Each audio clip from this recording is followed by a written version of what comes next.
Ini adalah bukti dan fakta tentang para malaikat seperti yang Alkitab katakan tentang mereka.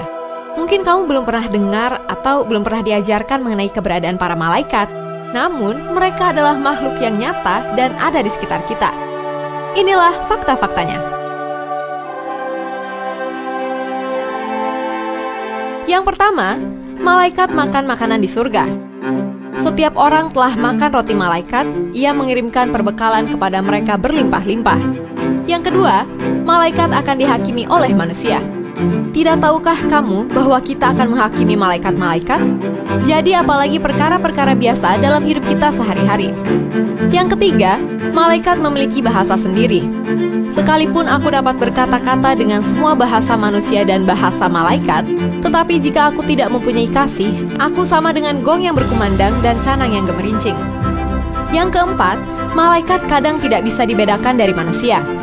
Jangan kamu lupa memberi tumpangan kepada orang, sebab dengan berbuat demikian, beberapa orang dengan tidak diketahuinya telah menjamu malaikat-malaikat.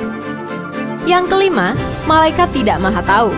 Kepada mereka telah dinyatakan bahwa mereka bukan melayani diri mereka sendiri, tetapi melayani kamu dengan segala sesuatu yang telah diberitakan sekarang kepada kamu dengan perantaraan mereka, yang oleh Roh Kudus yang diutus dari sorga menyampaikan berita Injil kepada kamu, yaitu hal-hal yang ingin diketahui oleh malaikat-malaikat.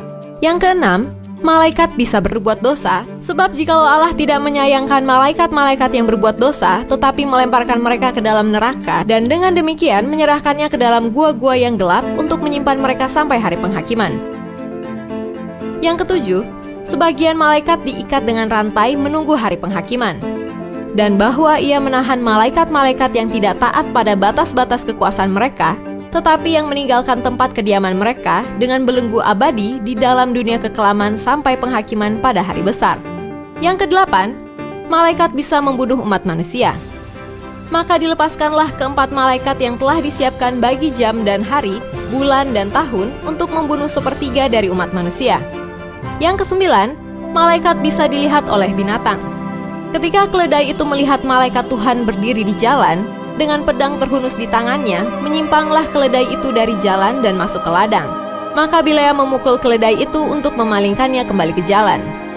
Yang ke-10, malaikat bisa mengendalikan binatang. Allahku telah mengutus malaikatnya untuk mengatupkan mulut singa-singa itu, sehingga mereka tidak mengapa-apakan aku, karena ternyata aku tak bersalah di hadapannya, tetapi juga terhadap Tuanku, ya Raja, aku tidak melakukan kejahatan. Yang ke-11, malaikat bisa mengontrol benda-benda tanpa menyentuhnya. Tiba-tiba berdirilah seorang malaikat Tuhan dekat Petrus dan cahaya bersinar dalam ruang itu. Malaikat itu menepuk Petrus untuk membangunkannya, katanya, "Bangunlah segera." Maka gugurlah rantai itu dari tangan Petrus. Lalu kata malaikat itu kepadanya, "Ikatlah pinggangmu dan kenakanlah sepatumu." Ia pun berbuat demikian. Lalu malaikat itu berkata kepadanya, "Kenakanlah jubahmu dan ikutlah aku." Lalu ia mengikuti malaikat itu keluar dan ia tidak tahu bahwa apa yang dilakukan malaikat itu sungguh-sungguh terjadi. Sangkanya ia melihat suatu penglihatan. Setelah mereka melalui tempat kawal pertama dan tempat kawal kedua, sampailah mereka ke pintu gerbang besi yang menuju ke kota. Pintu itu terbuka dengan sendirinya bagi mereka. Sesudah tiba di luar, mereka berjalan sampai ke ujung jalan dan tiba-tiba malaikat itu meninggalkan dia. Yang ke-12, malaikat bisa menyamar dan berubah wujud.